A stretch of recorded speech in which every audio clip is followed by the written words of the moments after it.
Welcome to this explainer. The story of human history didn't just begin with us wandering around in the dark. It actually started with this incredible, unbroken chain of divine guidance. So today, we're going to uncover the fascinating life of the third prophet, Prophet Idris, peace be upon him. We'll discover how his extraordinary legacy literally shaped both faith and human civilization as we know it today. In this explainer, we're covering his role as the third prophet, his specific praise in the Quran, how he brought about the dawn of human knowledge, his immense preaching and patience, and finally, his elevated status. Section 1. The Third Prophet, Establishing the Lineage. Let's just dive right into this by establishing his pivotal place in the timeline of early human history. So, the chain of divine guidance began with the very first human and prophet, Prophet Adam, peace be upon him. Then, it continued to Prophet Seth, and eventually reached Prophet Idris. He basically stands as this absolutely crucial third link in that remarkable chain of early prophets. And we actually have really solid historical backing for this sequence. The highly renowned historian Imam Ibn Kathir meticulously documents the whole thing in his famous work Al-Bidayah wa Nihaya. He confirms Prophet Idris as the third prophet tasked with preaching the divine law. And this was specifically during a time when humanity was, just beginning to multiply and spread across the earth. Section 2. Praised in the Quran, a high station. Now, what's truly remarkable here is how the Creator elevates him with some incredibly profound words of praise. Just listen to this powerful passage from Surah Maryam, verses 56 and 57. Allah commands, and mention in the book, Idris. Indeed, he was a man of truth and a prophet, and we raised him to a high station. Really think about the sheer weight of those words for a second. Being directly called a man of truth and being raised to a high station by God himself. That is huge. But what does that high station actually mean? Well, the original Arabic phrase is makanan aliyya, and the great commentators of the Quran, the Mufassirin, explain that this doesn't just mean physical height or some worldly position. Instead, this high station refers to an immense spiritual rank, profound honor, and an incredible closeness to Allah. It's an elevation in status granted to him because of his massive, unwavering services to faith. Moving on to Section 3. Dawn of Human Knowledge, Pen and Sewing. Because his legacy isn't only spiritual, his era actually marks the literal dawn of practical human civilization as we know it today.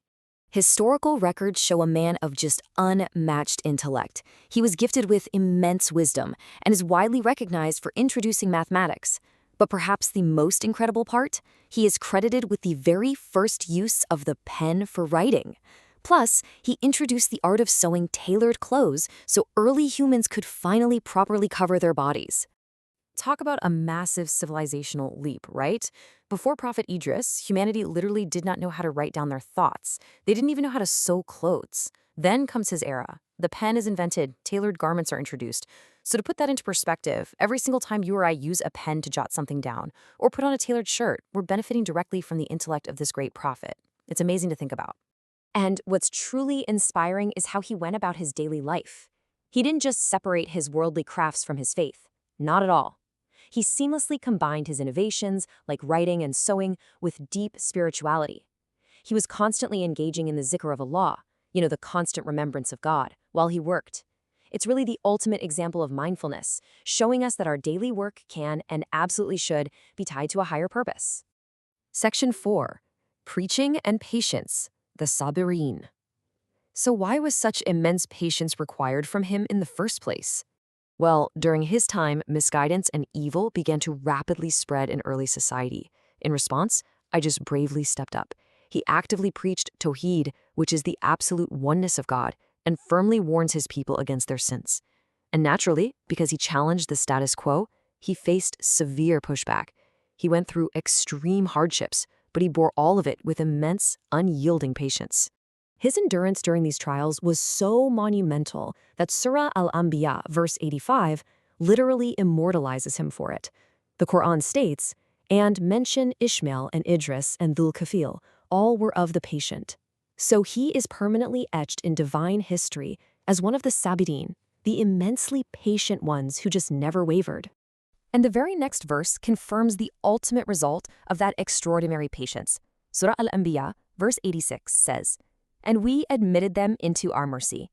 Indeed, they were of the righteous." It's such a beautiful, divine reward for dedicating his entire life to the truth and never giving up on his people, no matter how tough that opposition became. Section 5, an elevated status, a lasting legacy. Let's bring all of this together by asking, what should we actually take away from this remarkable life today?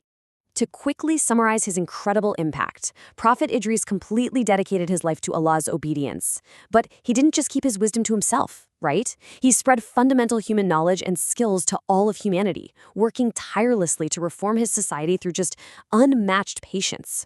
Because of all this, he's remembered today not just as a prophet, but as a true shining star of human history, an impact that is literally still felt every single day. He used his groundbreaking knowledge to serve humanity, and his unyielding patience to serve God, which leaves us with a pretty profound question to reflect on. How are we using our knowledge today? Are we using our tools, our pens, and our skills to elevate humanity and connect with the divine? It's something I really want you to deeply consider long after this explainer ends. Thank you so much for learning with us.